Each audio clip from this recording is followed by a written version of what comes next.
Hello everyone, Henry here. I'm the backup speaker, in case Bill fainted, but clearly he didn't. I never lying down here. I've worked with Vegas for a number of years, and we also do the landscaping work. And I understand now, Carolyn, why he didn't charge you.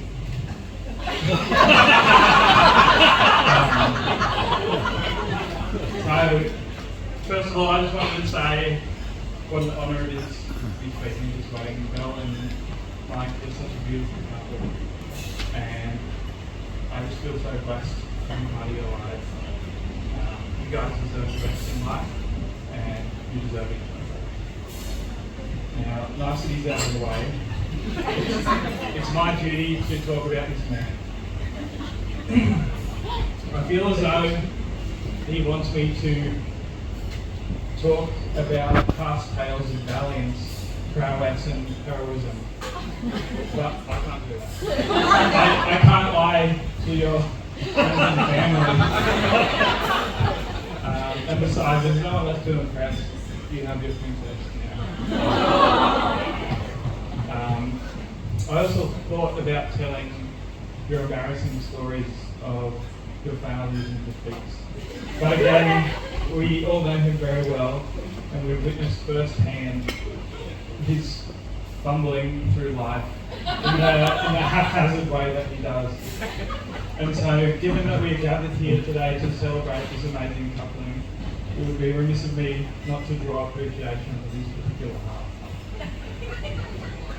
So, it's no secret to anyone here tonight that Michael is a doctor.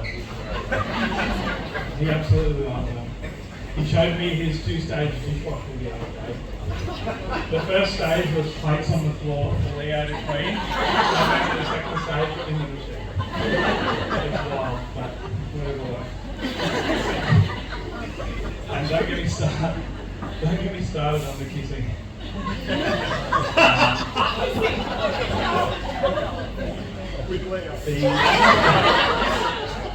He's a dog person, but it's more than just that. His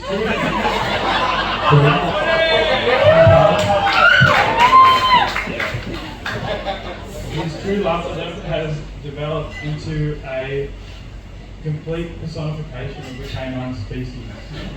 In other words, Michael, you're a dog.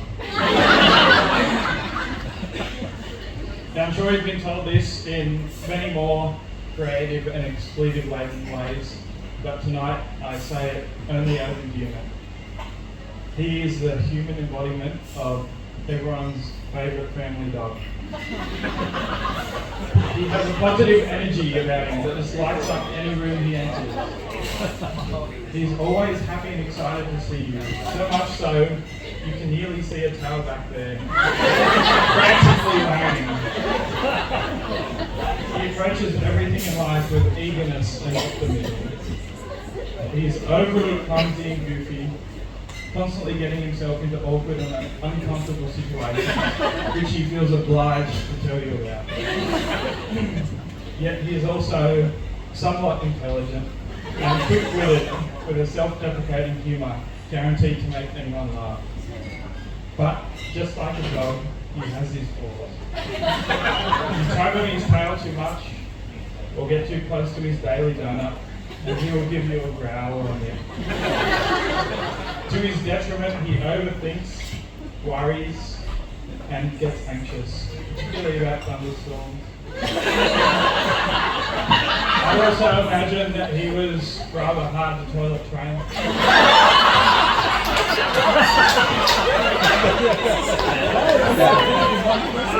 He must get the exact right amount of sleep, or he'll mope around all day and won't do anything you tell him to do.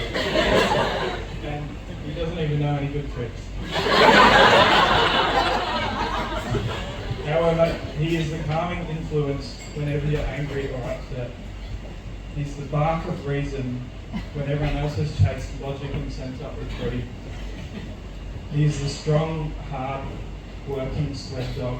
He's the loving and affectionate lap dog, and the overprotective guard dog.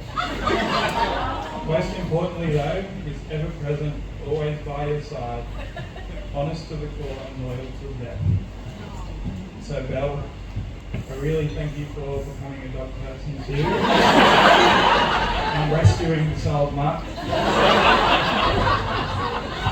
So, feed him, walk him, and love him, and he will be loyal and love you forever too. And Michael, the dog, the saying is true. You really are the best friend a man can have.